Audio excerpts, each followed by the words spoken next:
tried to shut them up. There's no guarantee to free speech. They tried to cancel them. Deplatforming works. They even threw them in jail. Peter Navarro, Steve Bannon, now in prison. But they couldn't stop them. It's not a prison bill that will ever shut me up. They call them rebels. Basket of deplorables. They call them rogues. They claim to guns or religion. And they say they're outlaws. These are the kind of guys you like to smack in the ass. War Room presents Rebels, Rogues, and Outlaws. You set out to take Vienna. Take Vienna!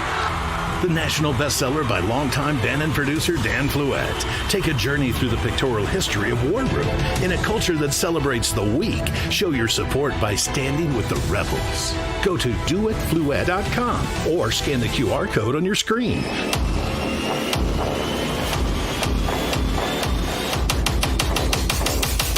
Use the code RAV20 for 20% off your order. Stand with the rebels and never back down.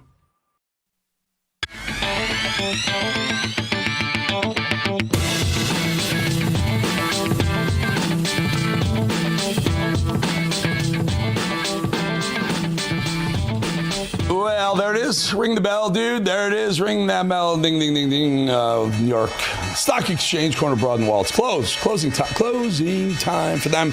Opening time for us here. Doing the news and doing politics.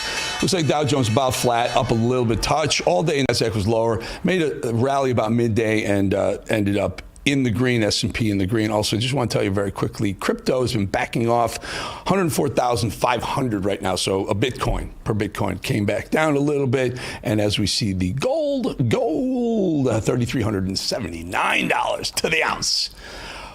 Whew. Big gold. Gold's always good. Yesterday in Boulder, Colorado, we saw this, right? A peaceful group of Jewish people called Run for Their Lives was assembled to raise awareness for the Israeli hostages in Gaza when Mohammed Sabri Soliman threw a Molotov cocktail, lit a torch, burned people in the group while yelling "Free Palestine." 8 people were burned. Let's bring in our next guest here to discuss what the FBI is calling a terrorist act. Is co-founder of the Muslim Reform Movement and president of the American Islamic Forum for Democracy. Good friend of mine, I will say this, Dr. Zuhdi Jasser. Doc, really good to be doing TV with you again, just so the folks understand. We did a bunch of stuff, I guess around, remember the Arab Spring 2010, 2011, when there was a lot of emotion, a lot of Arab emotion going on, a lot of bad things were happening around the world. Doc, you were really spot on then. I think, just give us a sense of what you think is happening, specifically like this incident, right? The guy takes a blowtorch. He also takes Molotov cocktails, and he burns people, some severely burned people. Any relationship, I mean, I will say, I would connect the dots to all the pro-Palestinian protesting that's going on in New York City and around the country. What do you see? Yeah, I mean, Eric, and it's great to be with you again. And, this is the culmination of decades of radicalization. And what I think people don't understand or are missing is that during COVID, from the Black Lives Matter movement and a lot of the radicalization of the Democratic Party, we've seen now in America and in the West this red-green axis, which is the red being the Chinas and Venezuelas and Russias of the world, along with the Islamists being the green, being the Irans, Hamas's, Muslim Brotherhood. This is a radicalized individual who is an Egyptian citizen, an illegal American here, overstayed his visa. And it's not a surprise that the war in Gaza, which is a just war against the Hamas, against the terrorists, and ultimately Free Palestine has become the new Allahu Akbar. It's become the new national identity for whoever it might be. Most people that are radicalized don't even know where Palestine is on a map, and yet they do it because they hate America, they hate the West. They've absorbed that narrative that everything is the West's fault, everything is America's fault, and we see it not only among radical Islamists like we saw with the Colorado attack, but a few weeks ago against the 2 Israeli couple that was murdered on the streets of D.C. by a I think his name is Rodriguez. I mean, this is how you can see the red-green axis, where it could be either part of that axis that hates America and hates the West that's going to attack us. And we saw the normalization of violence in the BLM movement and now we're starting to see some of that come together in this so-called Free Palestine movement. It's amazing, Doc, that here we are, 15 years since, we were talking back then. Remember, the Council for American and Islamic Relations was all over which, by the way, they were indicted as a co-conspirator, unindicted co-conspirator of 9/11. But nonetheless, they were here to allegedly bring relations between Americans and Islam together. And we're 15 years later, we seem like we're no closer, maybe even further apart. Yeah, we've not treated the disease. I'm a doctor. I don't just treat symptoms. I treat disease. And our American Islamic Forum was about separating mosque and state. And these Islamist movements were funded initially by the Saudis, but ultimately by the Islamist movements. Qatar, especially now, has become a massive funder in universities and elsewhere. So there's this nexus. It's not a coincidence that these crazy demonstrations that are anti-Israel, anti-Semitic, and Congress had hearings about, were basically exposing that our universities were being funded not just by the Chinas of the world, but by Qatar, where you saw Al Jazeera fueling anti-American, anti-Western hate and radicalizing our youth on our campuses here in America. And the FBI turned a blind eye. Homeland Security turned a blind eye during the Biden administration and during the Obama administration before it. And now the Trump administration is playing catch up as we have ignored radicals in exchange for focuses on climate change, on people who were not taking mandated vaccines, all this other nonsense that on January 6th, all these fake crises were being paid attention to. And now all of a sudden they're like, oh, where did these radicals come from? Well, we've allowed radicals to represent Muslims. We've allowed radicals to be, fostered in our universities, and now it's basically coming to roost. Doc, clearly hate crime, clearly terrorism, and the FBI is investigating both as such. I don't think we're going to disagree on that. But take a look. Ann Coulter had something, Control, if you give the Ann Coulter graphics about how New York Times framed this. And the reason why I'm bringing this up, Doc, is because part of the reason why some of these things I believe are happening is, yes, the nonsense, the moronic students that don't know what they're even protesting for or what they're representing or who. By the way, if you told them, if you're gay in any of these places of Islamic worship, you will likely be killed or certainly imprisoned. And yet they'll defend these same people. Also, the media. Take a look at this. In the New York Times, suspect in Boulder attack was in U.S., quote, illegally. Homeland Security Department says. Why would they put quotes around the word illegally? He was here. He was illegal. We wouldn't even know. He overstayed a visa. He broke the law. Doc, the media is perpetrating some of this violence, I would say, or at least assisting in it. And because to the far left, they don't see our Constitution as our body of laws as only applying to citizens. They think it applies to the whole planet, that somehow foreign agents, foreign students somehow have the same rights to criticize our government, to criticize and demonstrate and actually espouse hate, which thankful to Secretary Rubio, we are beginning to ship out a lot of these students. Thankful to the Trump administration, we're beginning to say, hold on a second, we can't fuel our own demise. Yes, our citizens have rights to free speech, and yes, they might be able to say things that we find objectionable, but not folks here on visa, not folks that are here supposedly as guests, because that ultimately gives rights to the entire Chinese population, the entire Qatari, Iranian population that are all part of movements that want to destroy us. So they put quotes around the illegal because to them, it's American identity is the problem. They don't believe in an American constitutional contract for our citizens alone. They think it applies to everyone. And ultimately, these globalists want to see our foundations destroyed. Doc, I got a minute. This is going to create a lot of controversy, so don't answer if you don't want to. Barack Hussein Obama. Hussein is clearly a Muslim name, right? Explain to me why he can say Barack Hussein Obama and not weigh in on some of this massive violence that's going on. First, the blowtorch and Molotov cocktail in Denver a couple of weeks ago, a couple of innocent Israelis walking out of a theater getting killed, mowed down. Why wouldn't Obama, a former president, weigh in on some of this?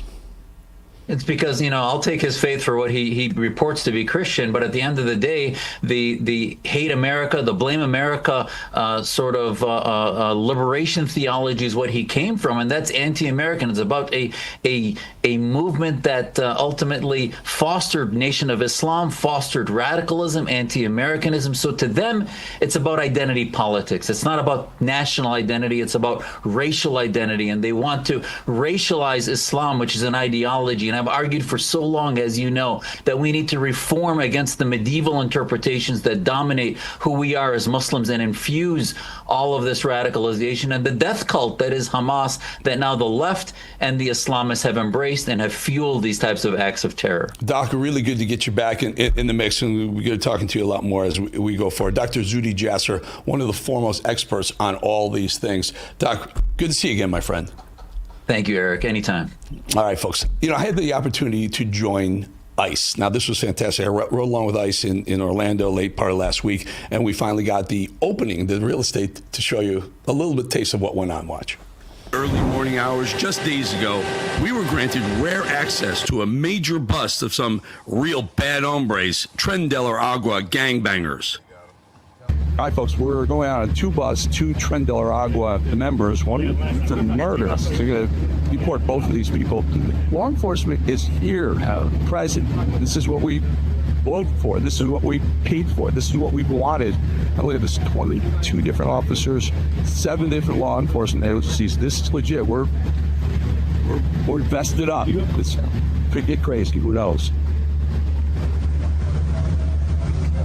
Immigration and Customs Enforcement, also known as ICE, was the lead, but there were 7 agencies present, including the FBI, the DEA, HSI, federal marshals, and Florida Highway Patrol, among others.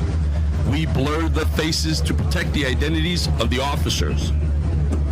Tren de la Agua is known to use highly sophisticated facial recognition technology to identify our officers and rain down terror on them and their families. In the following video compilation, you will see these thugs get arrested and hauled off to ICE detention centers and then on their way to deportation. These raids are highly planned, highly successful, very dangerous. We're sitting here, we're waiting. We got to the location, the pre-dawn location. 22 law enforcement officers from 7 or 8 different agencies are involved. A couple of bad guys, 2 separate raids, busts, removals, I guess we'll call it. I'll let you take it away. Yeah, so thank you. So these are targeted enforcement actions. So this particular individual that we are looking to target is a suspected TDA member. He has involvement in aggravated assault with a deadly weapon with intent to kill. He also has aggravated battery, bodily harm charges. Right now, we're just setting up. We're at the location where the target may be. Our team leads on this. They're situated where hopefully this target will, they've done their homework. So the agents, the officers have done their homework. So they've been tracking his patterns. These raids are highly planned, highly successful, very dangerous, and ultimately make our streets safer for law-abiding citizens.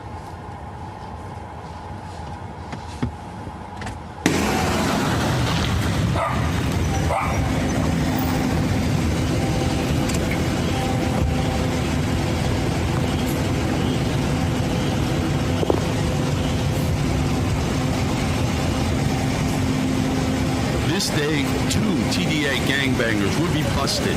In addition to being illegal aliens, they're wanted for assault with a deadly weapon with the intent to kill, murder, and money laundering.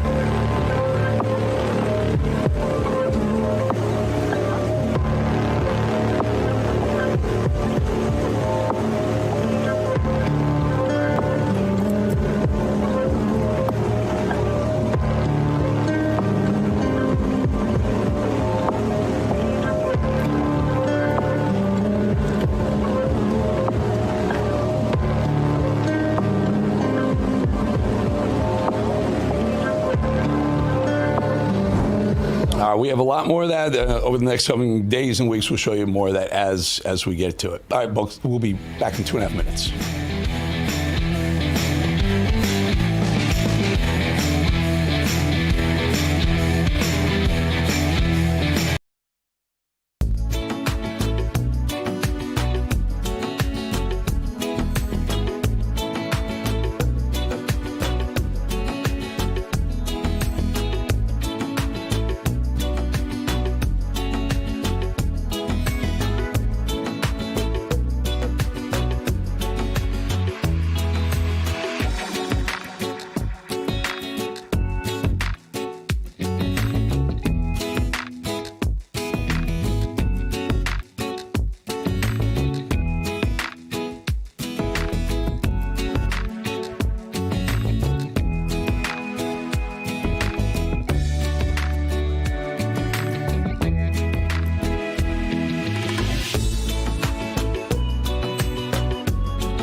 This is a live shot. Ben, voice of God, Ben. Yes, sir. Is that a live shot?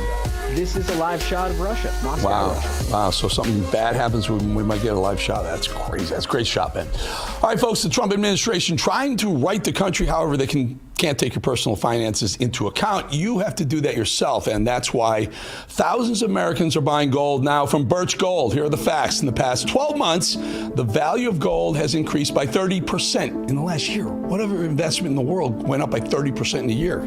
Central banks are buying gold in record quantities, so demand doesn't seem to be subsiding at all, and the real reset is on the horizon, where BRICS nations are looking to unseat the U.S. dollar as the global reserve currency. That's a bad thing if that happens, folks, but you can find peace of mind in gold. Birch Gold makes it extremely easy to convert an existing IRA or 401k into a tax-sheltered IRA in physical gold, or you can buy gold to store in your home safe. That's exactly what I do right there. I buy it, I store it in my safe at home. Just text America to 989898 and Birch Gold will send you a free info kit on gold. There's no obligation, only useful information. With an A+ rating with the Better Business Bureau and tens of thousands of happy customers, take control of protecting your savings today. Text America to the number 989898.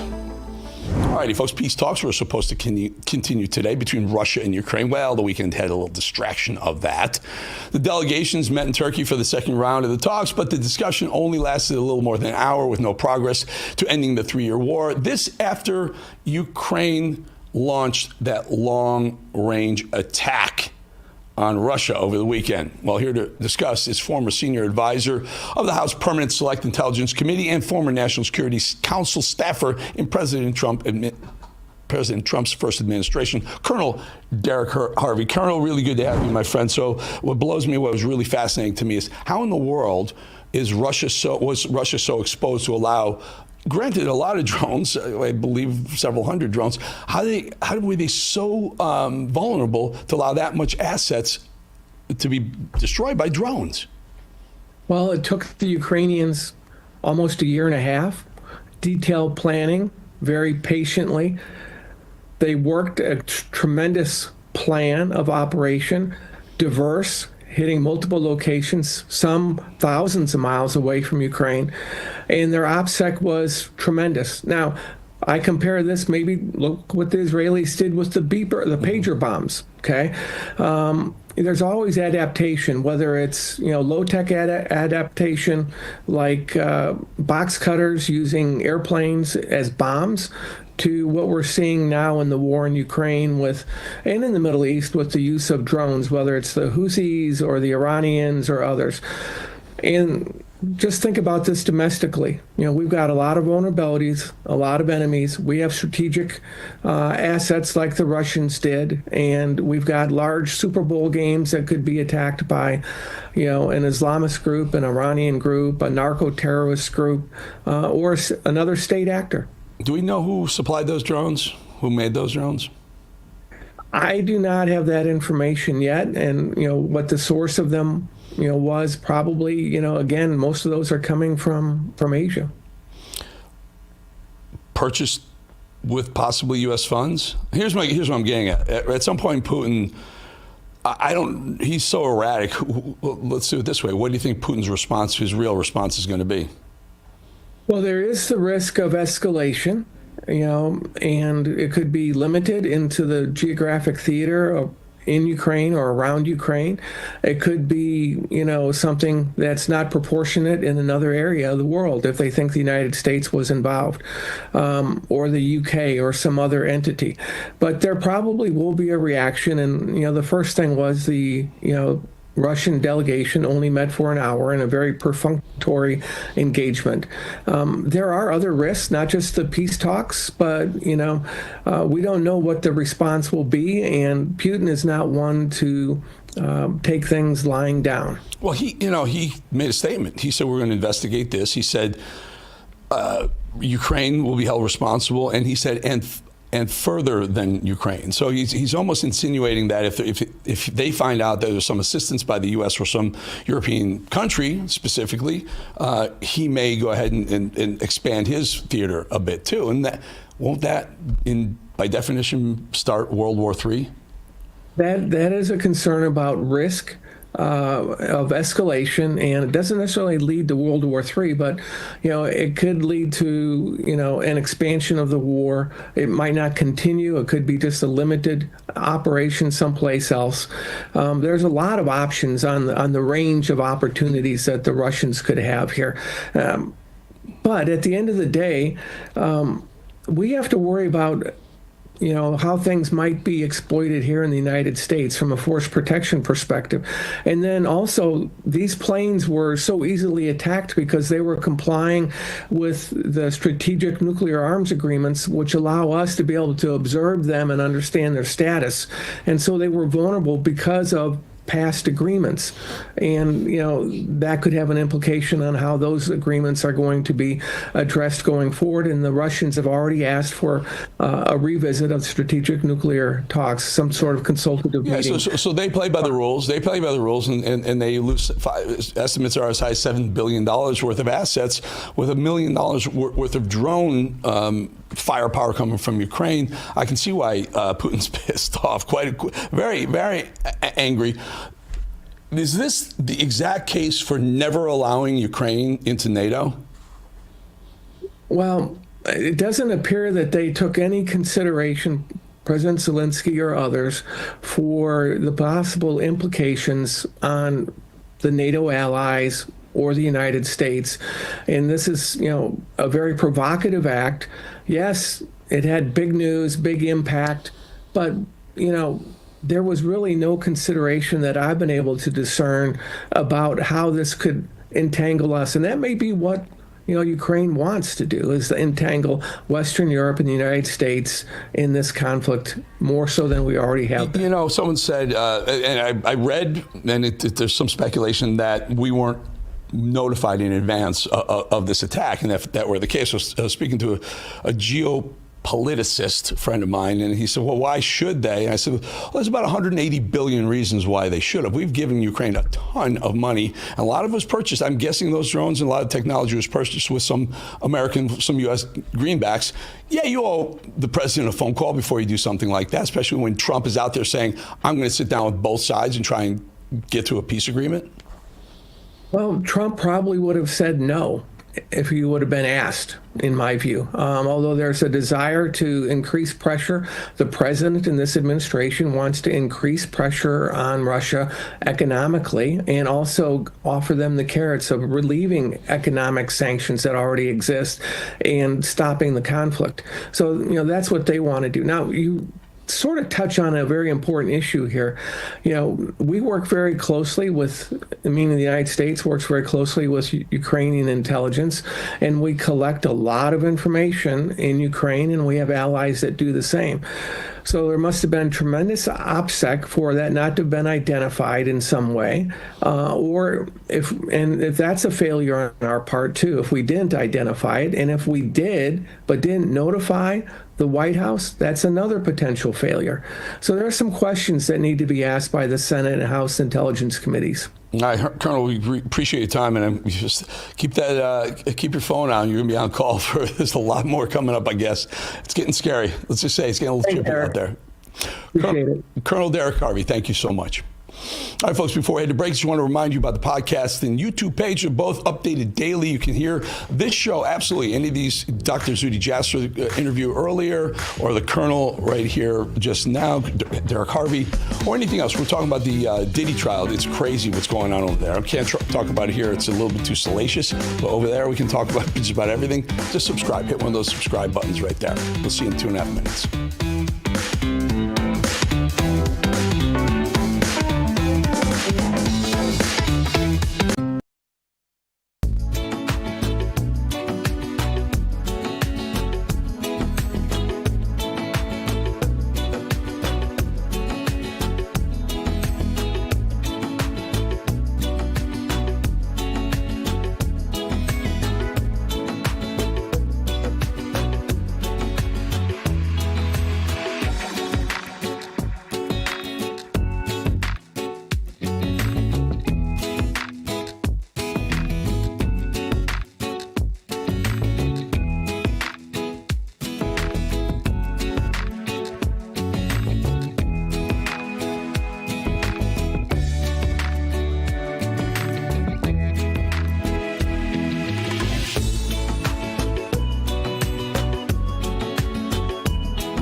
That's pretty. Lake George, New York. Never been there. Sounds great, though. It's a super nice place. Oh, you've been there. Oh, that's right. Your family's, Ben's family's been, his family has been in New York. Northeast New York. It's very, very nice. Beautiful, beautiful lakes there. By the way, Hunter Biden has tattoos of Finger Lakes on the back of on his back, literally on his back. That's not one of those, is it, Ben? No, I don't think so. Okay. I think that's way more west. Got it. Well, it was another banner weekend for legacy media, fabrications, assumptions, cover-ups, all with incredibly dangerous implications. As always, the liars that make up the propaganda brigade of corporate journalism are in their usual form. The lies spread by the mainstream media machine are actually Orwellian at this point. The world is about to end because of climate change. Remember that? BLM looting and fire setting? Blowing up businesses, well, that was mostly peaceful. Hamas and terrorist supporters, well, they're the good guys. But this weekend, at every turn and with every major news story, and there were many, the media showed us yet again who they really are. Loyal Clinton soldier George Stephanopoulos, and by the way, worked for Bill Clinton, who, as we all can recall, attacked the rape survivor Congresswoman Nancy Mace on national television. If you don't remember, watch. I still get judged for it today. I'm asking you a very simple question. And I answered it. You're shaming me for my political choices. I'm asking you a question about why you endorse someone who's been found liable for rape. It was not a criminal court. This was a civil court. It was a civil court. And by the way, she joked about the judgment and what she was going to do with all that money. And I find that offensive. I'm asking you about the man as a rape victim who's been shamed for years now because of her rape, you're trying to shame me again by asking me this political question. You've repeated that again and again and again. I think it's offensive. As a woman, I find it offensive. So President Trump sued Stephanopoulos for defamation, and he won, by the way. Well, ABC gave Trump $15 million, and George Stephanopoulos was forced to issue an apology. But did George actually learn anything at all? I would say not at all. The scale is staggering. President Trump and his family are making hundreds of millions, potentially billions of dollars, as Trump and his administration take official actions that benefit contributors and investors. Just this week, we learned of pardons to tax cheats. Wait a minute, pardons to tax cheats? When did someone who was president issue a massive pardon to a tax cheat, who, by the way, also had a gun charge? Oh, yeah, that's right, that was Joe Biden, who did it for Hunter Biden. That kind of rings a bell. And you want to talk about pardons? How about preemptive pardons for some of the worst scum buckets in recent history? Fauci, Schiff, the January 6th committee, Mark Milley, Humiliation Milley, and Joe Biden's entire family of corrupt people.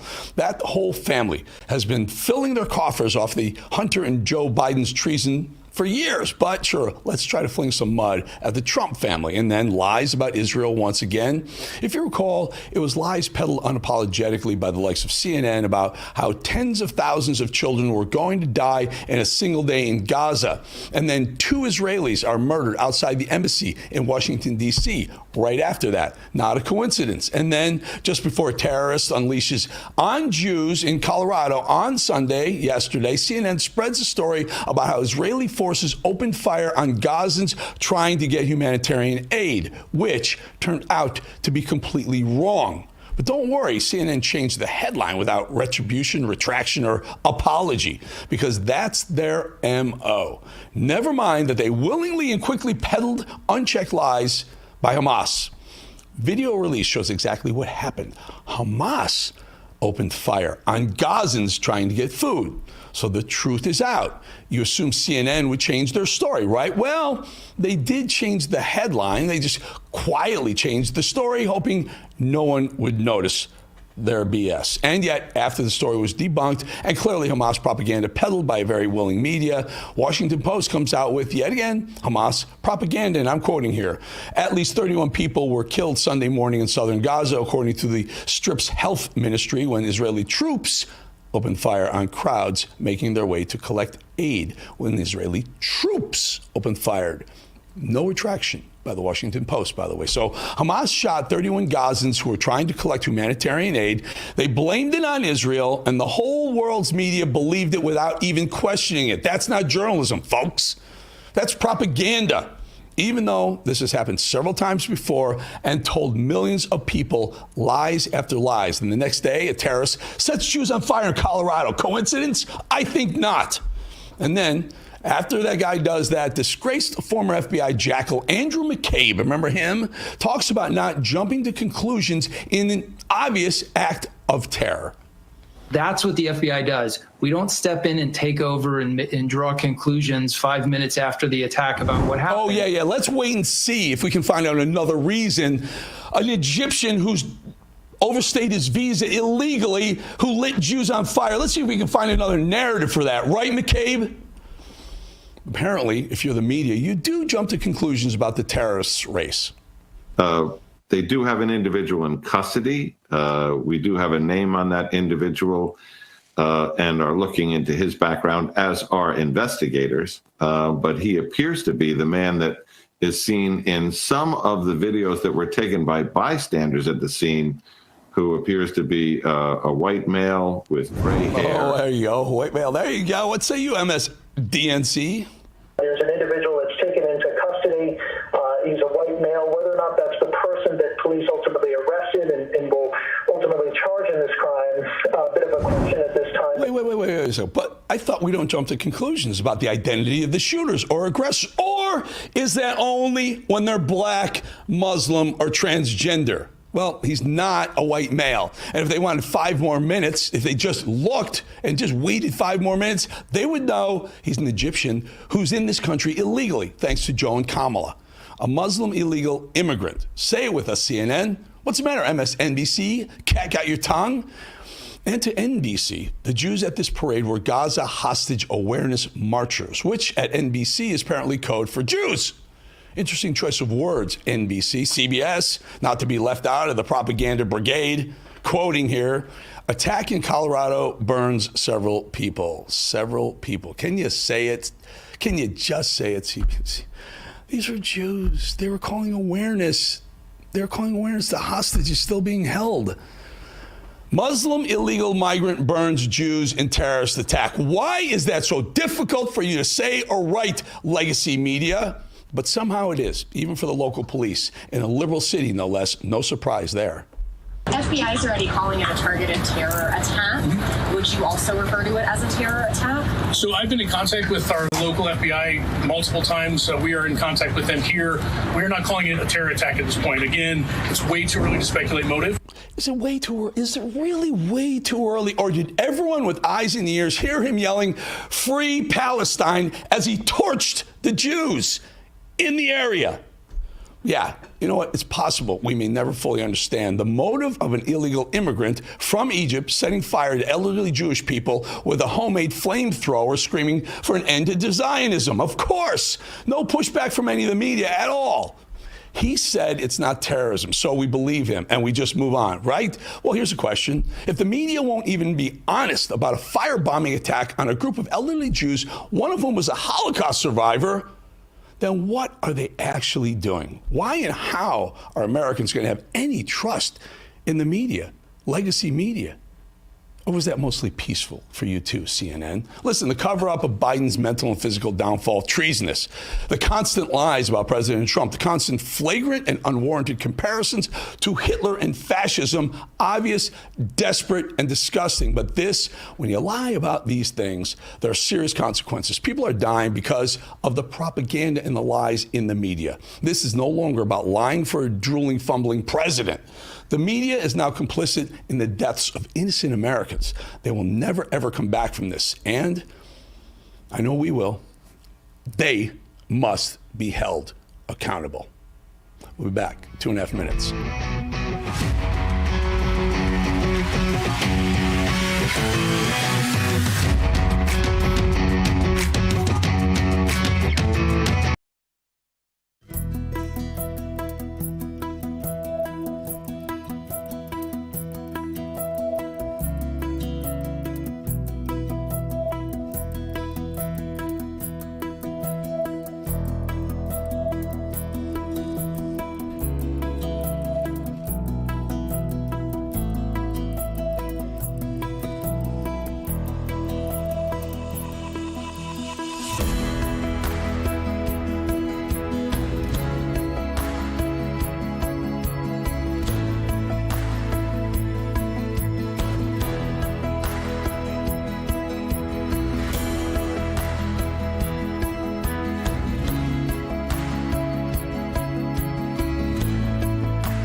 I'm sure you've heard this story numerous times. In November, I turned 82. I looked in the mirror, trying on clothes to go out, couldn't zip a thing. I said, something has to be done. I have tried every diet, bought every pill available. And so I prayed about it. And the next day, I saw you on Real America's Voice. And I saw you again. And I saw you again. And I looked you up. Better Business Bureau, fantastic grades. I am so thrilled to have found this. Well, when you think of your health, what are your biggest concerns? One of the most controversial topics in health and well-being is salt intake. Here to discuss is founder of Energized Health, John Jubilee. John, I'm so thrilled that we're talking about this because it's been so controversial over the years. Salt was horrible for you. Increase your heart rate. Then it's great. Where are we? What is it? And what does salt do for us? Well, I'm thrilled to talk about this too, Eric, because obviously a big part of intercellular hydration, it's not just hydration inside the cells, but that is the number one most important thing. But the second most important thing is with our hydration, we need our healthy levels of salt in our body. You know, even Jesus said, you are the salt of the earth. Salt is a good thing. When we were our grandparents, our great-grandparents, they never were on low-salt diets. They salted everything, and they ate all their salt. And if you look at when America went to low-salt, low-sodium diets, strokes went through the roof. Parkinson's went through the roof. Alzheimer's went through the roof. Because sodium, God's natural electrolyte, one of the most needed, necessary nutrients to a human body, Eric. We have to have our healthy salt. Why do you think the ocean, with all the life in an ocean, it's salt water? It's salt water. Salt water is life in a human body. It's life in the ocean. John, it's amazing you're talking about. You think of athletes when they're sweating, they're dehydrating, they replace salt with electrolytes and such. So how do we do this? How does Energized Health help us balance the salt and the hydration? Yeah, so we truly teach at Energized Health for 28 years. Salt is God's natural electrolyte.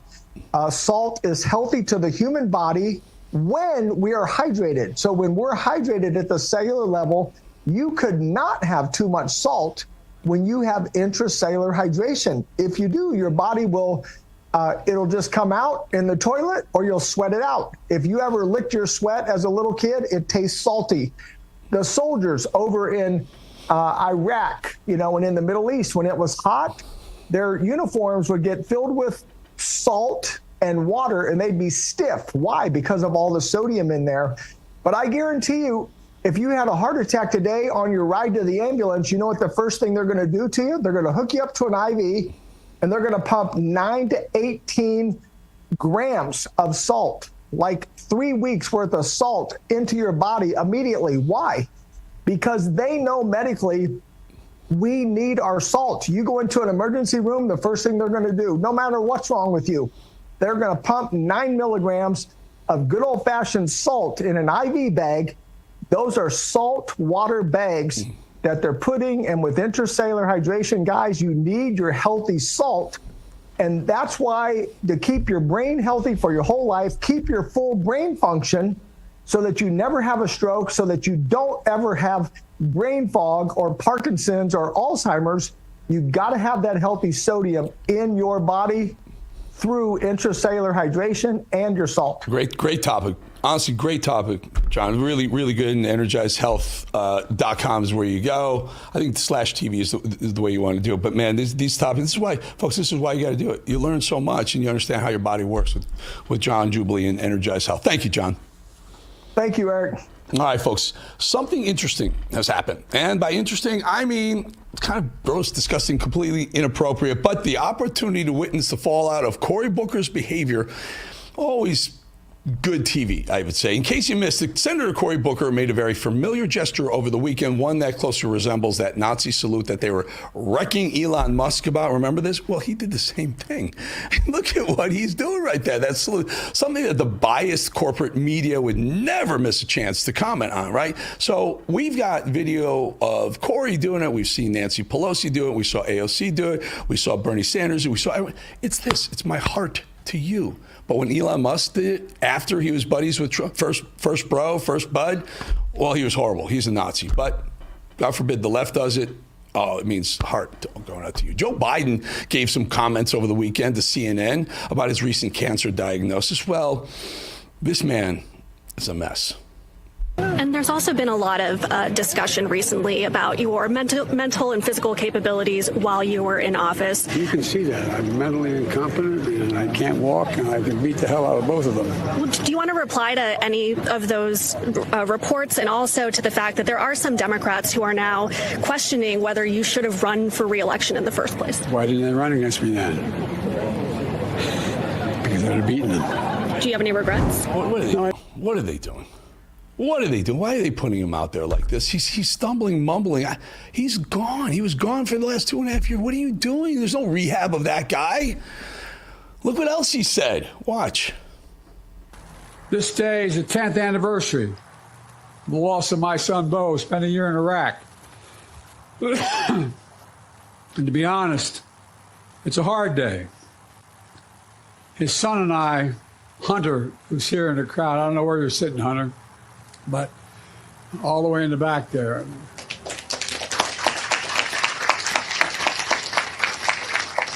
His daddy came to this event with me about the same age when he started. He just graduated from high school, heading off to college.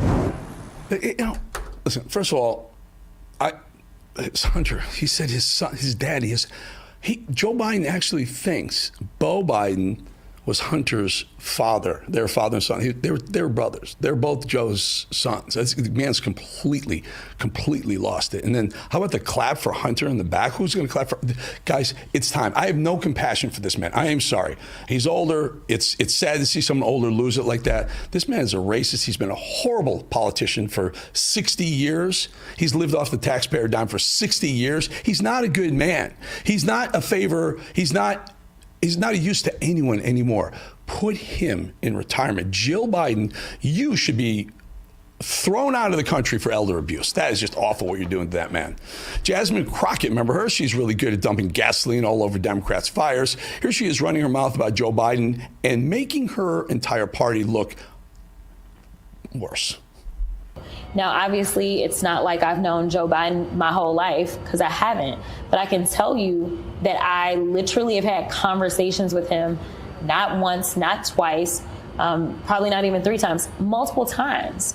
And I never, ever felt like I saw anything that was decline. Now, would I be honest if I said that we don't all decline at some point? Like, there has to be a point, just because we're aging, that there is like a level of kind of fall off that we all have. I think that that's the natural part of aging. It's the same thing that happens with our bodies, right? Like, this is a whole body thing. Like, you probably not running 10 miles anymore like you used to, right? So there is a natural, but does that mean that you're not qualified? Or does it mean that it is so detrimental that it's causing harm? Absolutely not. What the hell is that word salad? Well, Jazzy Jazz followed up that word salad about Joe Biden with some comments for Trump. She thinks, I don't know, she and the Dems should use the 25th Amendment to kick Trump out of the White House. Listen. If they want to talk about medical issues, we also could have a conversation about Trump, because I don't know what's going on. But we also know that, like, he is like next level unhinged. And he's been unhinged since the campaign.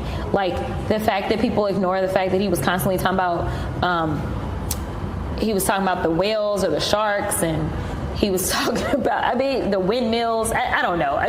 Just all over the place. And recently at West Point decided to talk about trophy wives, and decided to talk about his investigations. And then right after the crypto event, he couldn't read the words on the teleprompter. Like, he did not know the words. He couldn't read it. I don't know what's going on. But, like, if we want to talk about something, we need to talk about whether or not he really has the cognitive ability because he is the current sitting president. And whether or not the 25th Amendment should apply is something that maybe we should be digging into. This little back and forth here between those two, where she said nothing was wrong with Joe Biden, she never saw it, and then she's got a problem with the way Trump read a teleprompter and a crypto. It's exactly why politics and politicians are just disgusting. They're just disgusting human beings. The filthy lies that roll off their tongue like water. It's unbelievable, right? I mean, you have 2 eyes and 2 ears. You have to witness Joe Biden. You know he was losing it. Trump is playing golf after coming back from days of no sleep in the Middle East. Politicians, they're just scum. That's the worst. All right, folks, I want to remind you about my podcast and YouTube page, updated daily. You can see any of the show, of course, or the whole show, but we also put a bunch of stuff up there that we don't do here, and we're covering that Diddy trial. Is unbelievable, salacious. You got to see the names. Barack Obama was mentioned today, Leonardo DiCaprio, Mick Jagger. Got to go there, subscribe, tell you all about it. We'll be back, Bannon, the backside of 2.5 minute break.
That's beautiful. Dallas is Dallas is a great city. Houston, prefer Houston to Dallas, but Dallas is a pretty cool city. You know what? Let's bring Steve right in because we got to get into. There's so much going on, so much geopolitics, and man, there's no one better to talk to about that stuff than Steve. So, Steve, this drone strike, it looks like $1 million worth of drones.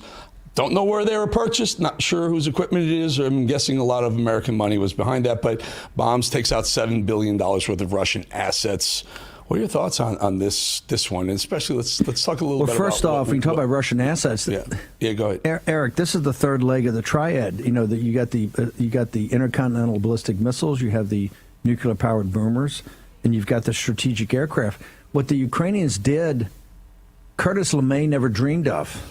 They basically took out, a third of the Russian strategic bombing command. Right? If you believe on the face of it, even the Russians haven't totally denied it. They said it's not as many as 41 aircraft. Look, this is audacious. It's bold.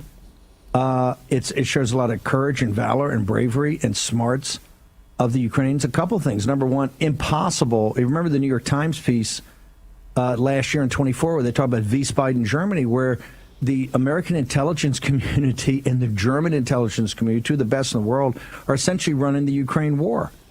There's no chance the Ukrainians did this without severe American involvement. And the White House is saying we didn't know anything about it. But we talked about this. Remember, we talked about this last week. There's a difference between severe American involvement, CIA, whatever, secret ops, special ops, and the White House being officially notified. I mean, I correct me if I'm wrong, but there can be we're not going to tell you about this, but just heads up. Well, if it's plausible deniability, here's my problem with that. If I'm Bibi Netanyahu, and remember on the show on War Room, we've been banging on Bibi doesn't really have an alternative to go it alone because the Americans will get dragged in, just like we're going to get dragged into a war. This is going up the escalatory ladder rapidly. This is a 3,000-mile inside Russian strike on key strategic nuclear assets. We've never even considered something like this. This hasn't happened. They were our ally in World War II, but even in the Cold War, there was never anything about a preemptive strike on their strategic aircraft.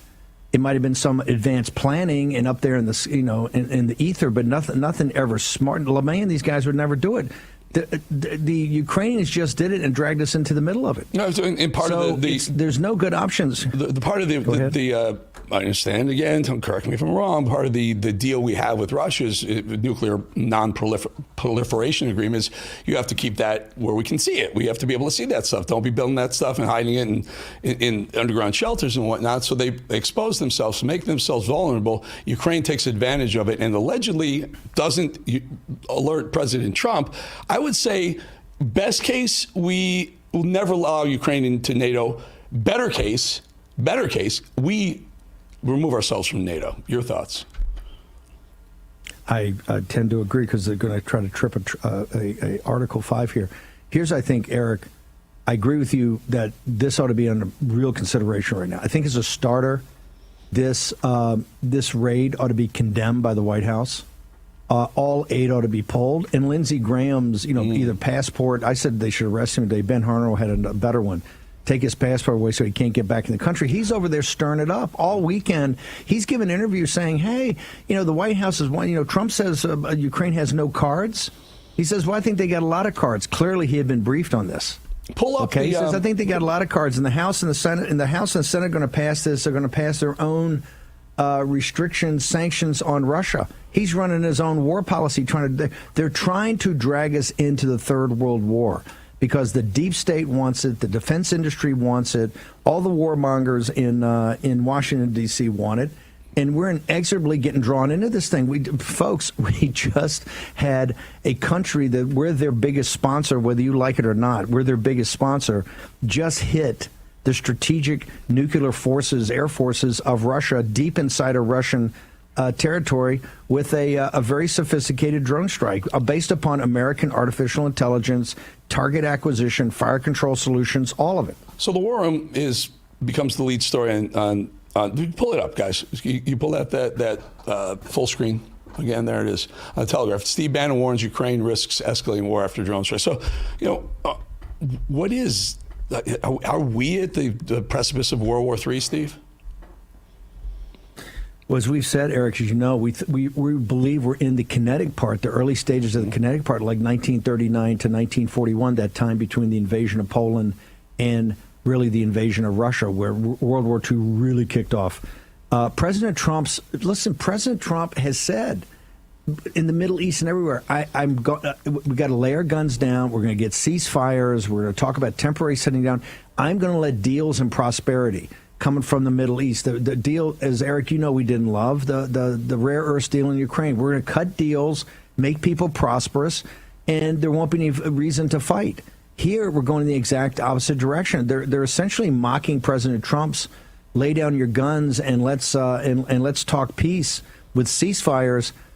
This is a massive escalation. They attacked deep inside of Russian territory, Russian strategic forces, and wiped them out. They wiped out, if you believe the Ukrainians, a third of Russian strategic, part of their triad, part of their nuclear triad. If that had happened in the United States, That if somebody had done that to us, that's the biggest act of war. We would have left them as a burning cinder. I'm worried about the response. I am very worried about what Putin's going to do. I don't care what he says he's going to do. In fact, at one point he said, we'll investigate, we'll find out what happened, we'll take care of Ukraine and beyond, meaning anyone else's fingerprints on it. As you point out, the United States fingerprints are all at friggin' Lindsey Graham is in country, right, or was or is in country, in Kiev right now, or when the attack took place. Good God, we are so implicated, Steve. It's your show, but I hate to do this. We'll bring it up again if you want. Eric, hang on. Eric, you nailed the buried lead and beyond. Okay, they're not leaving it at Ukraine and beyond. So it's, folks, if you're MAGA, support President Trump. President Trump has tried to stop the kinetic part of the Third World War. And I got to tell you, ever since they went to this, as you and I have talked, Eric, ever since she went to Moscow for the 80th commemoration of Victory in Europe Day, the Russians have escalated in Ukraine, no doubt about that. The Russian rapprochement doesn't look like it's going anywhere soon. Tonight, we're going to start in Korea on the 6 o'clock show. Looks like Korea is going to fall tomorrow at the battle box, political warfare. Right. A political party totally controlled by the Chinese Communist Party. The Persians told us today, thanks but no thanks on your nuclear deal. So, folks, get out the rosaries and say a few prayers. But also, we got to take some action here to back President Trump and make sure that we tone all this stuff down. Eric Bolling, your thoughts, Eric, before we punch out? My thoughts are I'm going to stick with you, Steve. I'm going to stick to War Room because you're on top of all. Appreciate your time, man. We'll see you again tomorrow. Love you, brother. You too. Okay, see you again. Eric Bolling, the great. We got Mike Davis by phone in an airport somewhere in the Middle East, and he can jump on now. Mike Davis, before we do our cold open, Brother Davis, we're getting bad news out of a lot of these courts, and today the New York Times had a huge article that the reason that we're getting smacked around on tariffs is because of an amicus brief signed by some of the most prominent legal minds in the conservative movement. Your thoughts, sir?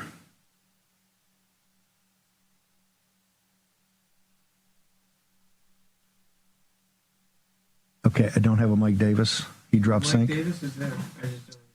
I am here. Can we get some audio? Can you guys hear me?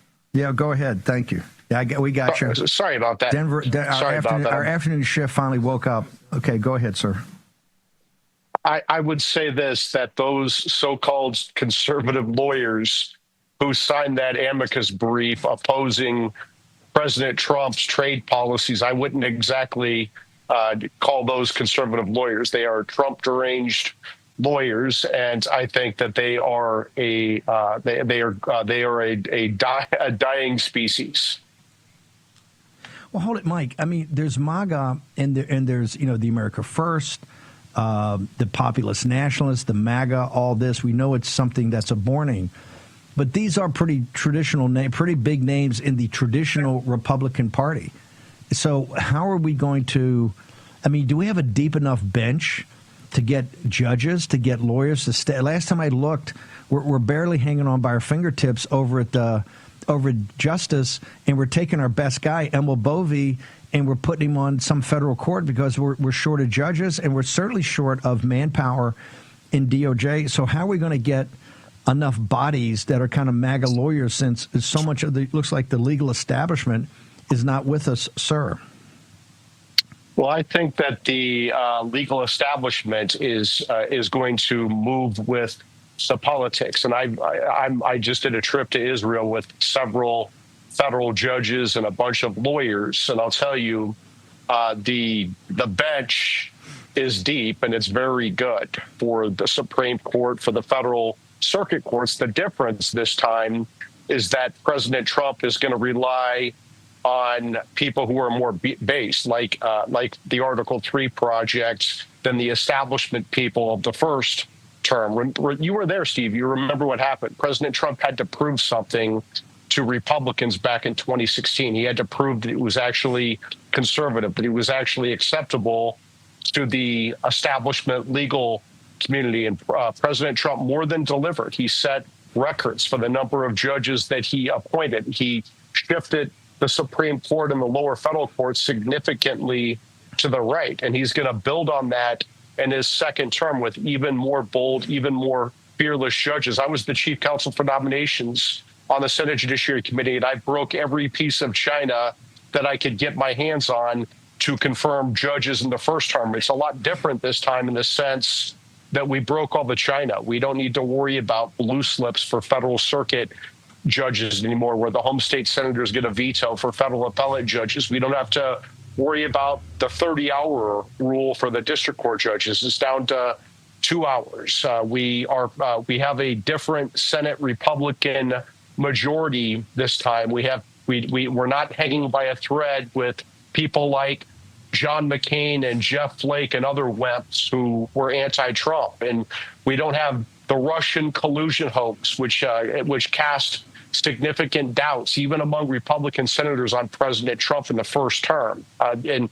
most importantly, President Trump doesn't need to prove anything to these D.C. establishment types. He has delivered, and these D.C. establishment types, they abandoned President Trump after President Trump gave them pick their judges in the first term, and many of them were very good. Some of them were bad, but guess what? President Trump doesn't need the D.C. legal establishment anymore, especially after the D.C. legal establishment abandoned President Trump during 4 years of lawfare, and they haven't said much about the judicial sabotage that's occurred since January 20th. So I would say to the D.C. legal establishment, go to hell. Are you concerned? Because the reason I wanted to bring this up to you in this article, this was about tariffs. Now, obviously, a big part of that was calling on his commander-in-chief powers under Article 2 about this invasion, which the courts dismissed immediately. Are you concerned the same group that wrote this amicus brief could be out there as on TV, as surrogates, writing more pieces when it comes down to these huge questions that you and I agree have to be resolved by the end of June on his Article 2 power as commander-in-chief? Things like habeas corpus, like shipping these invaders, the bad guys, back to Central America and Venezuela, sir. I'm not concerned about the people who signed that amicus brief. Those are the Republicans and name only. I don't even know if many of them consider themselves Republicans anymore, but these are the same people who sabotaged President Trump during the lawfare. They said that the president of the United States is not immune from prosecution for his official acts. These people have been Trump deranged for many, many years. Mike, where do people go if they want to get involved with Article 3? Where do they go? Where do they go right now? Because, man, we got a fight on our hands big time across the board. I think it's almost up to 200 cases have been filed to try to slow President Trump down. Where do folks go? Article3project.org, article number 3project.org. You can follow us on social media, donate, and the most important action is the most important thing is to take action. Emil Bove for the Third Circuit is the big action item for the War Room Posse. And I'm telling the War Room that these judges, these lawyers are going to move with the politics. And so that's why what we're doing, especially with this action center with the War Room Posse, is so effective. So your theory is that they move with the politics. So if we put our muscle and show that we can get a couple of these judges across and support more MAGA folks at DOJ, FBI, et cetera, that the judges will follow because they don't have any political courage. They'll go which way the wind blows, and they understand the MAGA movement's here permanently. They'll start coming our way. Is that your theory of the case? 100%. We did this on the lawfare. We did this to confirm President Trump's cabinet and sub-cabinet picks like Kash Patel, Pete Hegseth, Tulsi Gabbard, these bold, fearless reformers to the cabinet and sub-cabinet. We're going to put these same type of lawyers on the federal bench, bold and fearless people like Emil Bove, who put it all on the line for our Constitution. And now he's going to be an outstanding Third Circuit judge. There's no shortage of bold and fearless lawyers, and we're going to make damn sure that they're considered and picked through the Article 3 project, working in a supporting role with President Trump and his team. Perfect. Article 3 project. Mike Davis, thank you so much. We'll see you when you get back. Missed you. Thank you. Mike Davis ends his pilgrimage and returns home. What I want to do is play the cold open. Let's just play the Katie Tur part on the intelligence community, and we'll hold the David French part, because then we can fit it in this block. Does that work? Yeah. Okay, let's go. We're going to actually, and let's play the long open for War Room. We're going to introduce the show. Let's go ahead and let it rip. FBI Director Kash Patel last month trying to bat away questions about how he is leading the FBI. The book he is referencing is his own. It's called Government Gangsters, and it lays out his vision of the agency under Donald Trump, one that argues for drastic changes in order to root out partisan corruption, specifically the longstanding Trump complaint conspiracy that deep state agents were trying to destroy him through investigations from Russian collusion to the attempt to overturn the 2020 election. To meet that goal, the New York Times reports Director Patel has laid off agents and officials en masse, leading to concerns about a significant loss in expertise, including, in some cases, whole categories of agents. Quote, a succession of top agents, all women, were given an ultimatum: take a different post or be asked to retire. Others are routinely subject to polygraph tests to try and suss out agents who have talked to the media or, as one former agent describes it, gossip. And all are being sent a not-so-subtle message on what, or at least what not, to focus on. By disbanding the elite federal public corruption squad in Washington, D.C.'s field office, the one that investigated Trump's efforts in the 2020 election, Times journalist Adam Goldman writes, Kash Patel and Dan Bongino have sent a clear message. In essence, former officials said nobody is above the law except Mr. Trump. You might be asking yourself, is this really the Republican Party? What happened to the GOP's dogma of protecting the Constitution? Peter Wenner wondered the same in The Atlantic, saying, quote, a party that formally proclaimed allegiance to the Constitution and the rule of law, warned about the concentration and abuse of power, and championed virtue, restraint, and moral formation, has been transmogrified. The Republican Party now stands for everything it once loathed. This is the primal scream of a dying regime.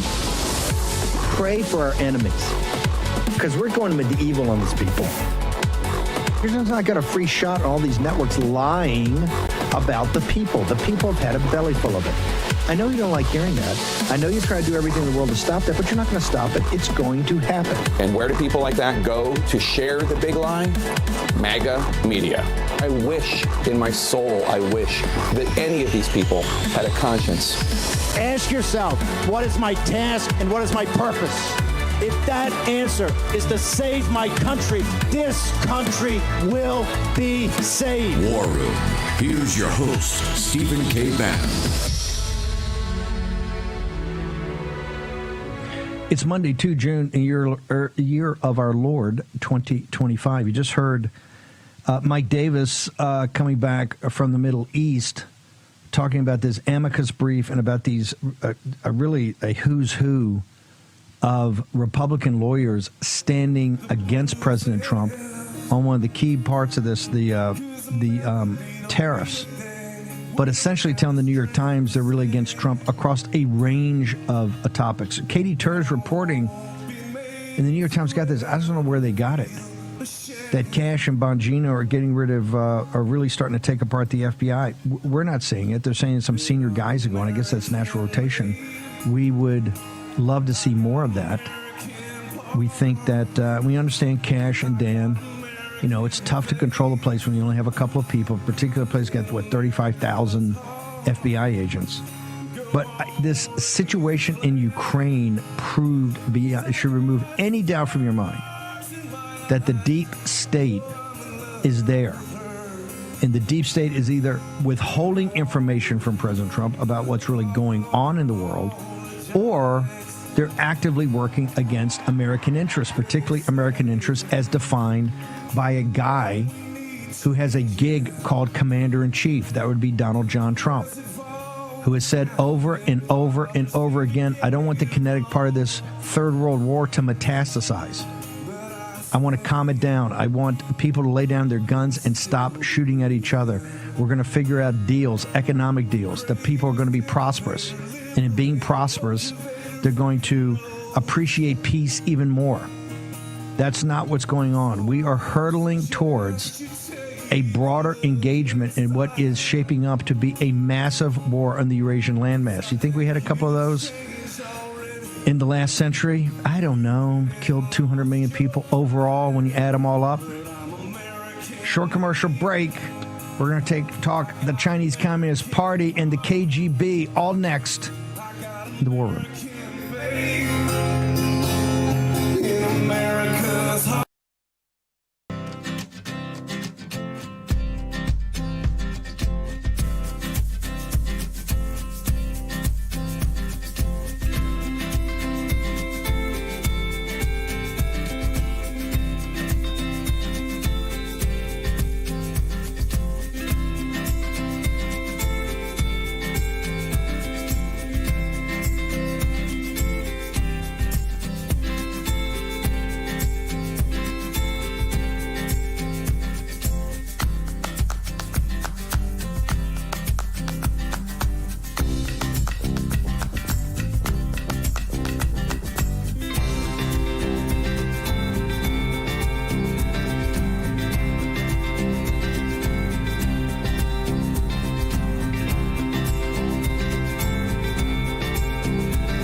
Here's your host, Stephen K. Bannon.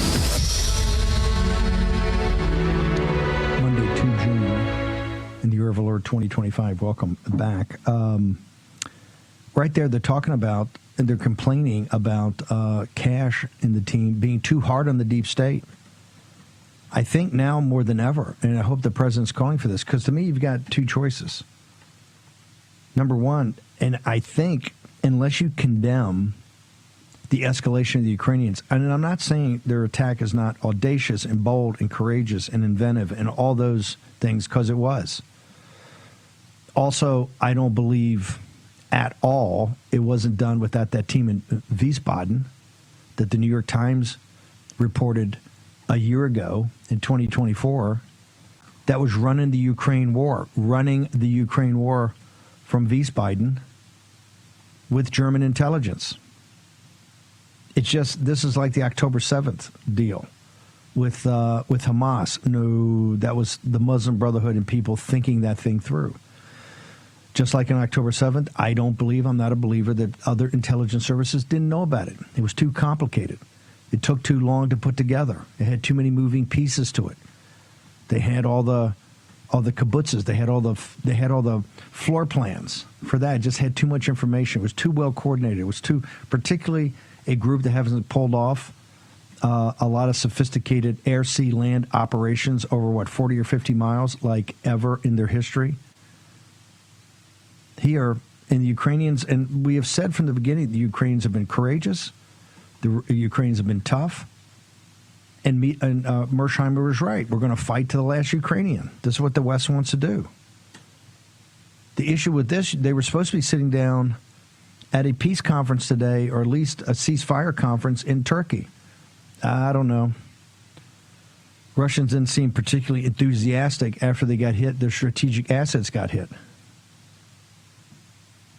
And we had Boone Cutler on this morning, General Flynn's partner, on the 5G warfare. He brings up a great point. Hey, you don't think that can happen here in the United States of America with the Chinese Communist Party, given all the farmland that they control?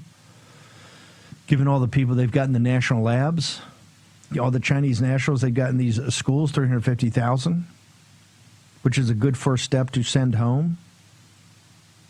And some innocent people are going to get wrapped up in that. There's some people that hate the CCP in that, but hey, you can't weed it out like that at this time. You just got to say, hey, every Chinese national, because you signed that document, you just got to go.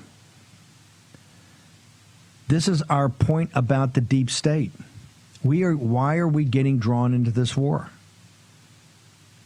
We fought and people voted for an individual who was not a warmonger, who none of the wars started on his watch. Why? Because nobody would cross him. Muslim Brotherhood would cross him. Hamas wouldn't cross him. Putin wouldn't cross him. Xi wouldn't cross him. And when it was stolen and the Biden regime was there, all hell broke loose. Why is that? Well, I don't know. Maybe it's all the stories you're hearing now coming out of the White House through Jake Tapper and CNN about a close associate was there and Biden's wandering around closets. Maybe that had something to do with it. I don't know. I'm just tossing it out there in the conversation.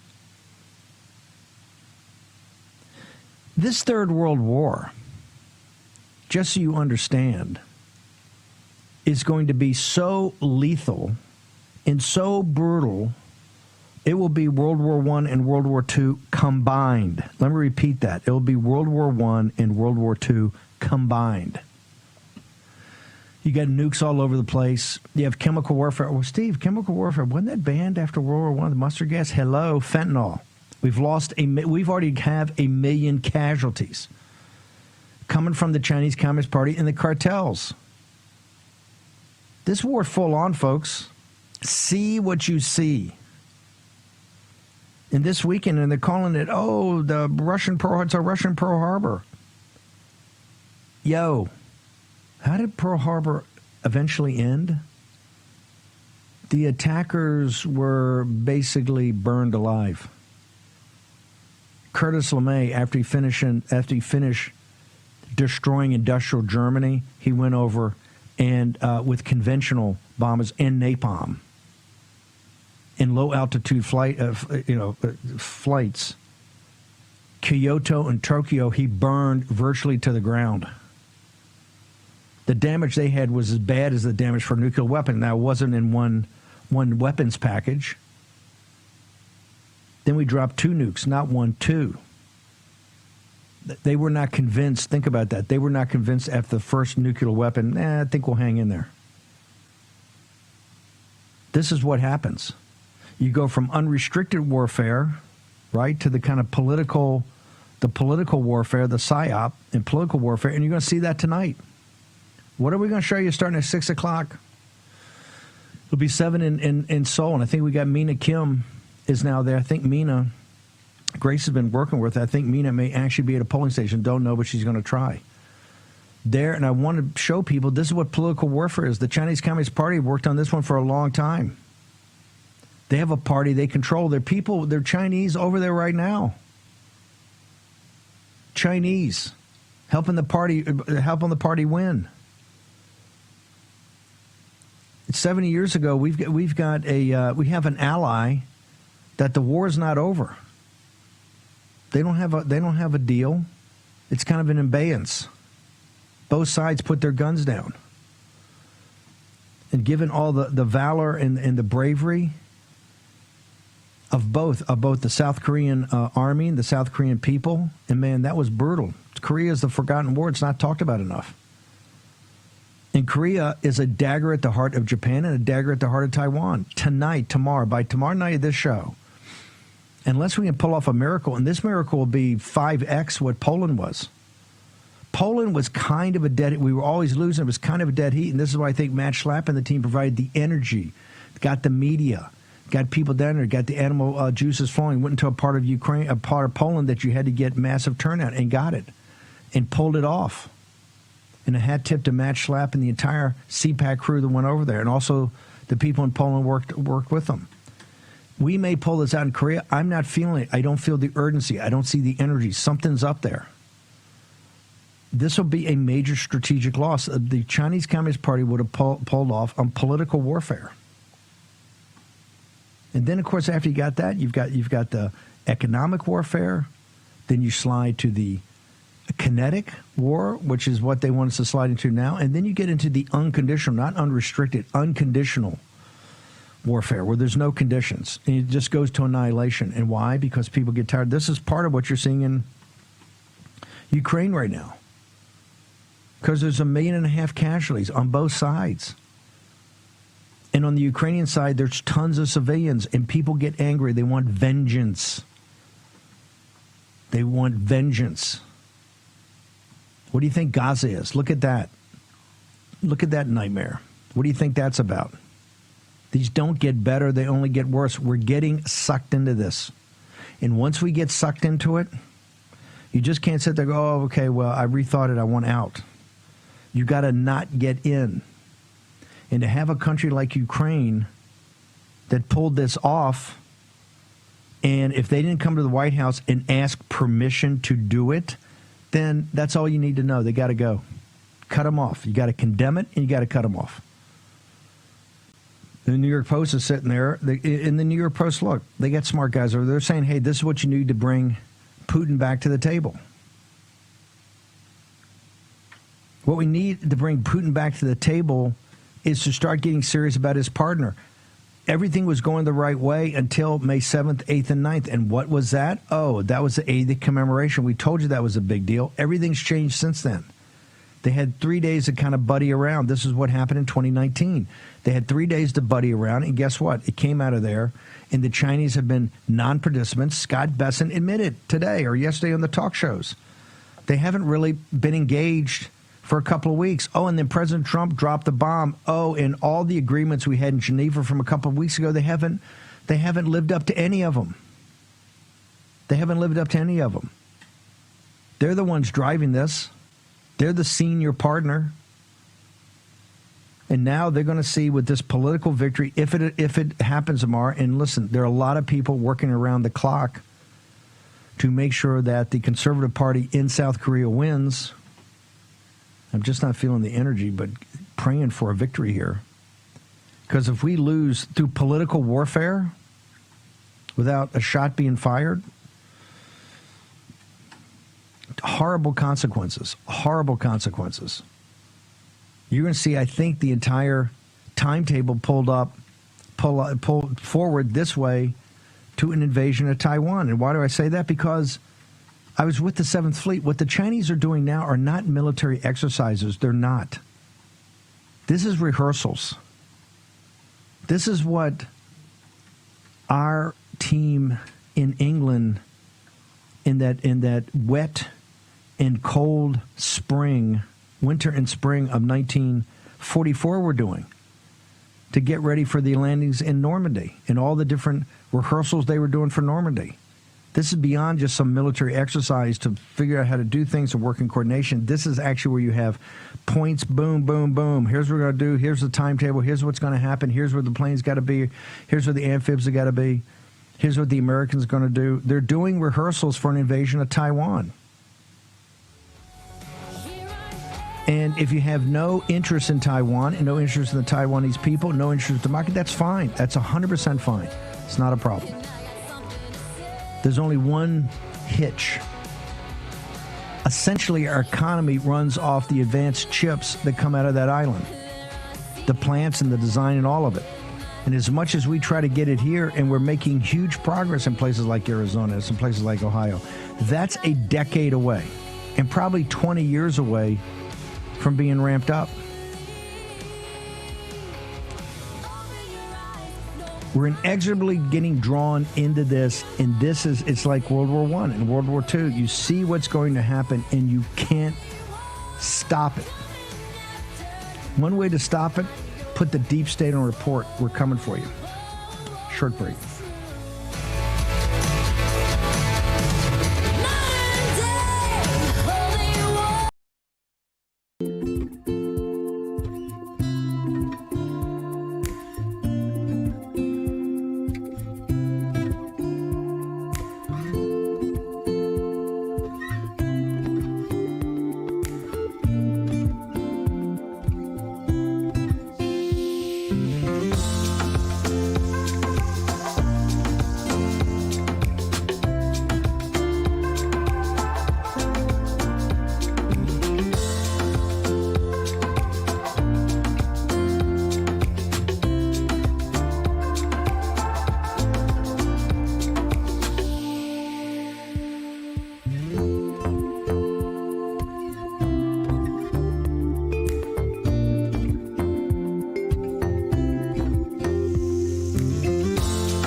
Here's your host, Stephen K. Bannon.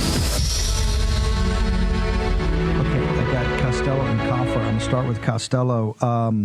The importance of South Korea, besides the moral, and, we've been their allies, or the Korean people through World War II, and obviously in the Korean War, all the way through it. I've spent a lot of time in Korea, had business in Korea, had partners in Korea, served in the military over when I was in the Navy in Korea. Fantastic people. I can't tell you how good the Korean people are. What a great country.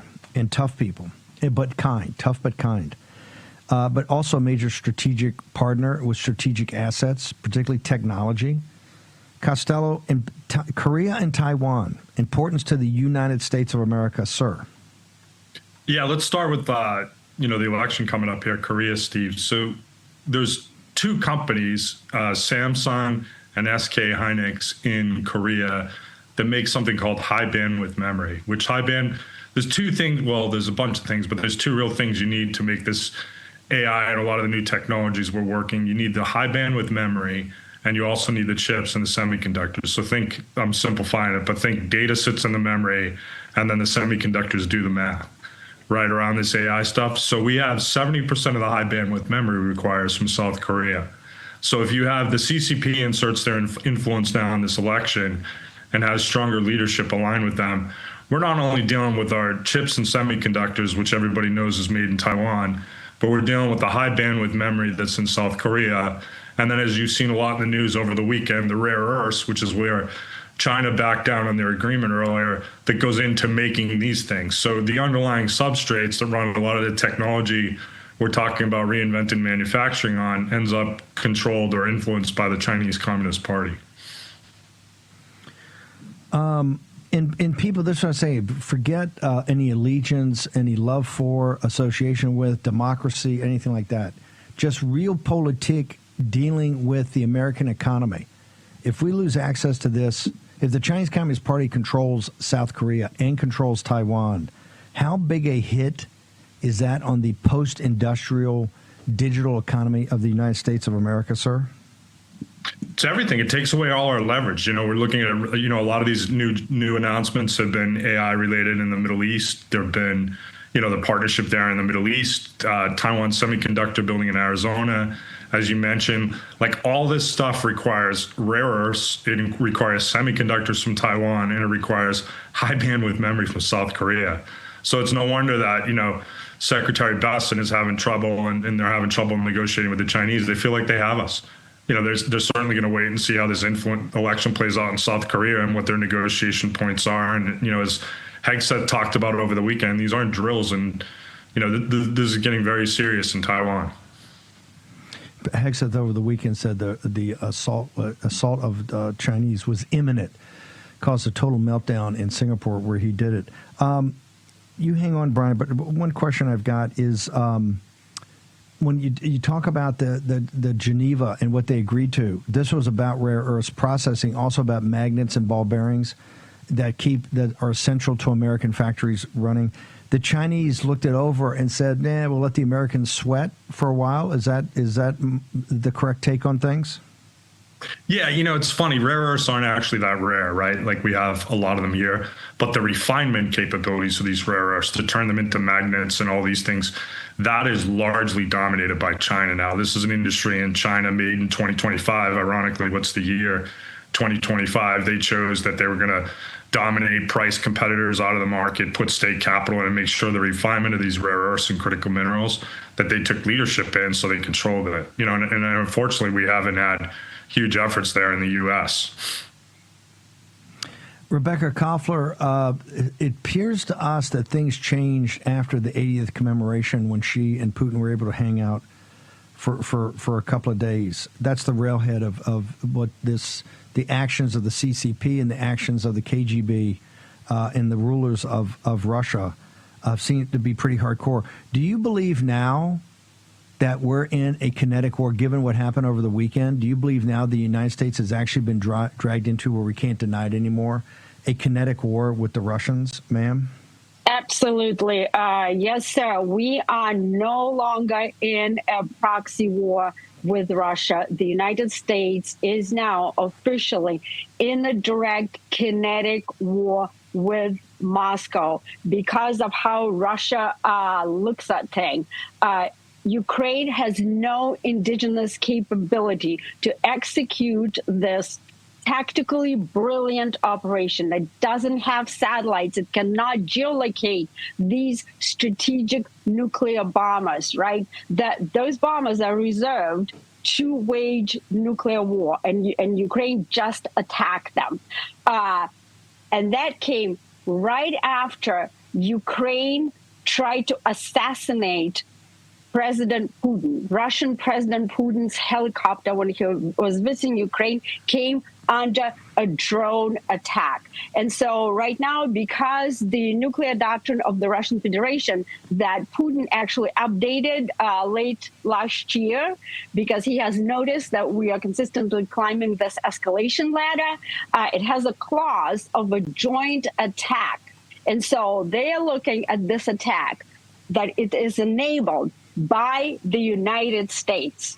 And that is the danger. We are climbing very steadily the escalation ladder, and we're probably, the actual full ladder is classified, so I can't talk about it, but it's my official intelligence assessment that we have climbed up more than 50% at this point.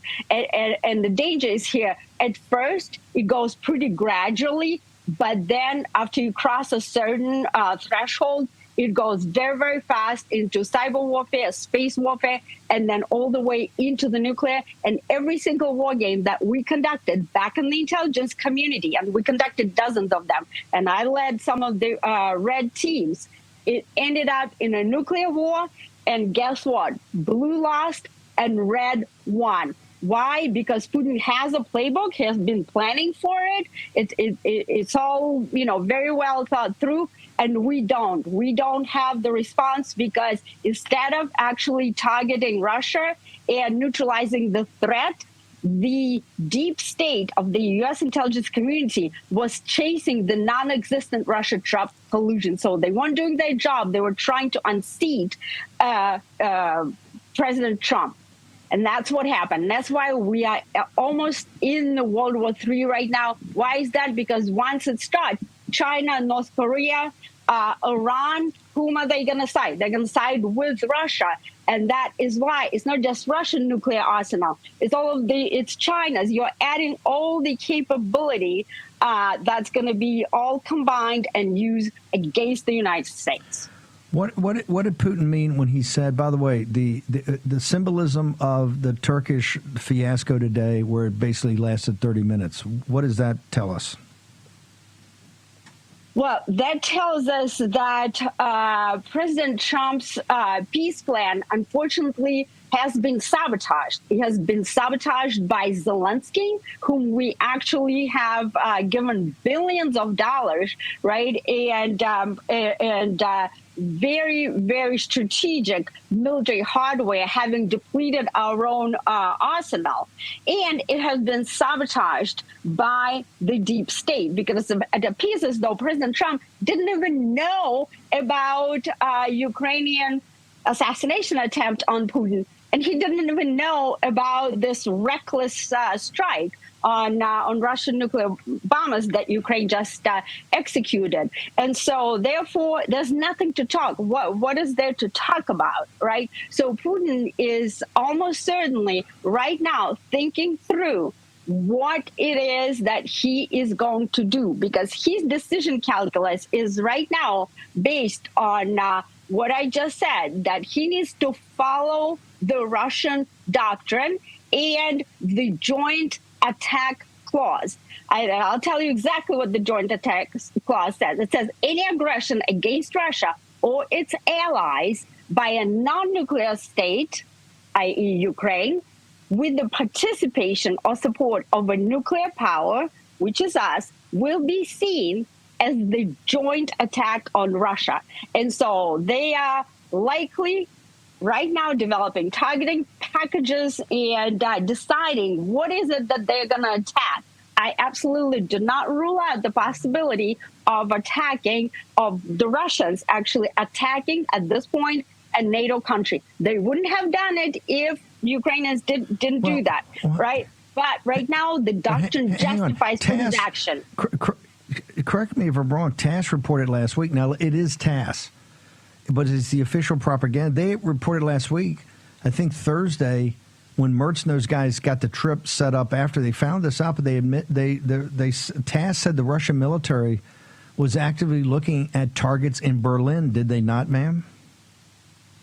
It is yes, TASS absolutely said it, and you're correct. So it is a state official news. You can't really call it news agency any more than you can call New York Times at this point, an independent media. But they are signaling to us. They are signaling, don't go there, de-escalate, de-escalate. And if, let's say, President Trump gets on the phone right now with Putin, they could potentially work something out. Because Putin right now believes, likely, almost certainly, that actually President Trump was in on it, that he knew. Because why does he think that way? He thinks that way because President Trump posted on his Truth Social that Putin is crazy and that bad things could happen to Russia. And that came right after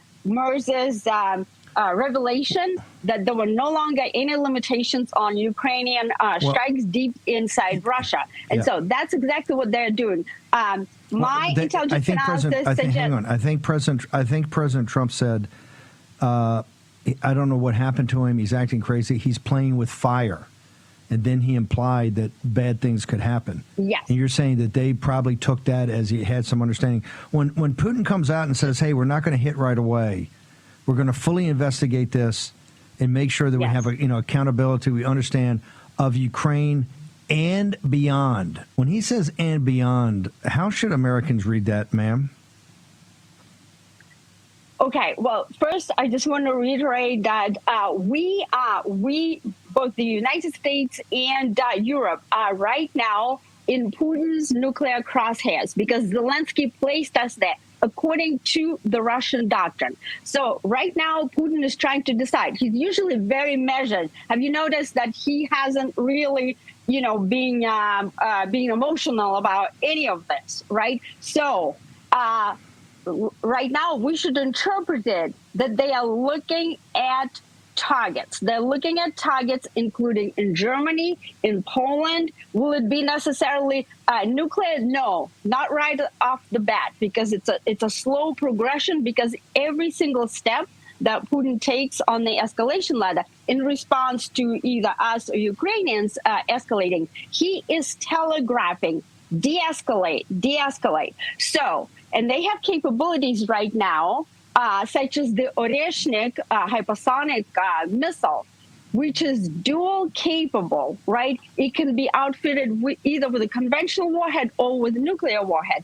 And not only we, the United States or Europe, have an answer to that. We can't. Ballistic missile defense cannot really protect us from that, because it's Oreshnik, for example. It's a ICBM disguised as an IRBM. Go ahead. Yeah, hang on for 1 second. We'll take a short commercial break. Yes, sir. Brian Costello, our guy for all things technology and artificial intelligence. Rebecca Koffler, an intelligence professional specializing in Russia. Short break. Back in a moment.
Room Posse. Here I am in Denver, Colorado, across from the federal courthouse, where jury trial has started relentlessly through lawfare.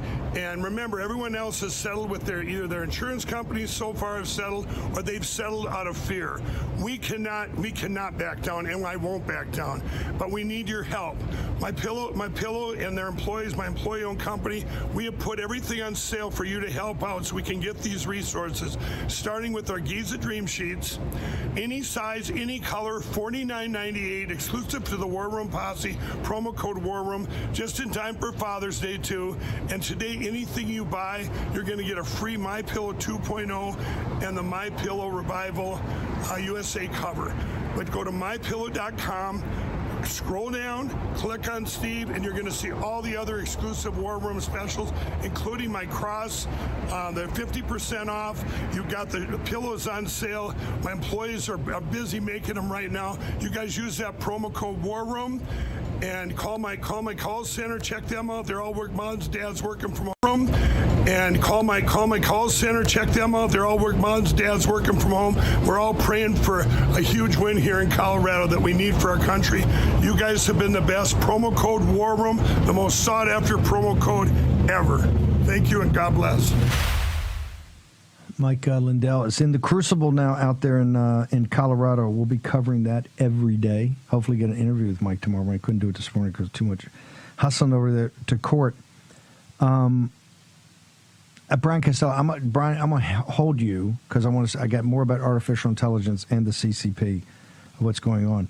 Rebecca Koffler, I just want to be very clear with the audience, and we got a couple of minutes here. Just once again, and do it in a minute or so, the joint attack doctrine. This joint attack doctrine the Russians have. If attacked by a non-nuclear power, because they got a bunch of them over there in Eastern Europe, if attacked by a non-nuclear power that they feel they can prove is backed by a nuclear power, they consider that then an attack, even if not directly, an attack by that nuclear power. Is that correct? Exactly, because Ukraine does not have its indigenous capability. The United States and NATO are enabling it. And it is very, very serious, Steve. Every single war game has shown that that's where it's going. I personally briefed just last summer the Space Forces. That President Trump stood up, right? And they have a mission of protecting the United States. They and our strategic command, who has our nuclear weapons and is charged with the mission to protect us. And they are very, very worried about it. So the first thing right now that needs to happen, President Trump needs to get on the phone with Putin and explain to him, as embarrassing as it may be, that he was not aware of it. He needs to cancel all support for Ukraine because Zelensky is reckless. He's putting us on a nuclear keg with hundreds of thousands of TNT, right? When you say he's reckless, he's got Lindsey Graham over there saying, he said, exactly. President Trump says you have no cards, but the House and the Senate are about to do their own round of sanctions, and the Ukrainian peoples are sitting there looking at one of the senior-most hawks, neocons in the Senate. I mean, what are they to believe? They see a senior American. With the situation in Wiesbaden, where you have that base where the New York Times reported German intelligence and American intelligence were running the Ukraine war, if the Russians do target Berlin with non-nuclear forces, just with rockets, kind of a, hey, you got us, we'll get you, does that trigger Article 5 in NATO that everyone must come to the common defense of Germany, ma'am? Absolutely, that exactly. So we that's how we are getting dragged in. We are already there. Not only that, right now on Ukrainian territory, not only there are 12 CIA bases with U.S. intelligence officers, military officers training Ukrainians how to kill Russians. There's also a NATO combat training center in something called WWIII, which is a military-industrial complex that is also filled with U.S. forces. We have New York National Guard, we have Tennessee, we have Florida National Guards rotating and, again, training Ukrainians. So if you strike that base, right? If Russia does, even though Ukraine technically is not a part of NATO, so Article 5 does not necessarily get triggered, but because lives will be lost to European NATO personnel and U.S. personnel, so it kind of gets very squirrely. So Putin might go after that one because he likes to be kind of very like nebulous. He likes to be very precise in terms of like following the doctrine, but that would give him the opportunity. So that's the concern. But bottom line, neither the United States nor Russia wants to go into nuclear war. Putin does not want nuclear war because there'll be no winners. He said it many, many times. But as every single war game showed us, it happens unintentionally due to misinterpretation and miscalculation. You actually brought up Lindsey Graham. That's another loose cannon who keeps saying how Putin cannot remain in power. He's this, he's that. But remember, the Russians have been watching Washington's playbook for a quarter of a century. Iraq, Afghanistan, Libya, Syria, beginning all the way with Yugoslavia. How do they interpret Lindsey Graham's language? Regime change. They think that we are coming after Putin, especially after the assassination attempt. So do we think Putin is just going to sit and wait? No. So unintentionally, something is going to happen. Something will get triggered. Every single war starts that way. Nobody wants it, but we get it now. Right. The law of unintended consequences. Rebecca, real quickly, social media, where do people go to get your information and your writings? I'm on X and on all social media, Truth Social, Getter, Rumble, YouTube. My handle is at Rebecca0132, which is the code for an intelligence officer. I put regular updates. Thank you very much, Steve, for having me. It's important we get the truth out. You are one of very few outlets that are letting the truth coming out. I'm pretty much canceled from legacy media. Fox News, CNN don't cover this. Americans have no idea how close we are to nuclear war. Rebecca Koffler, thank you very much. The law of unintended consequences, folks. Every war, when you get inexorably drawn in. We're going to the 3-island chain. We've got Chloe Pascal. We've got Mina Kim in South Korea. Costello's going to stick around. The Third World War is upon us. Now, what are we going to do about it? Are we helpless? I don't think so. All next in the War Room.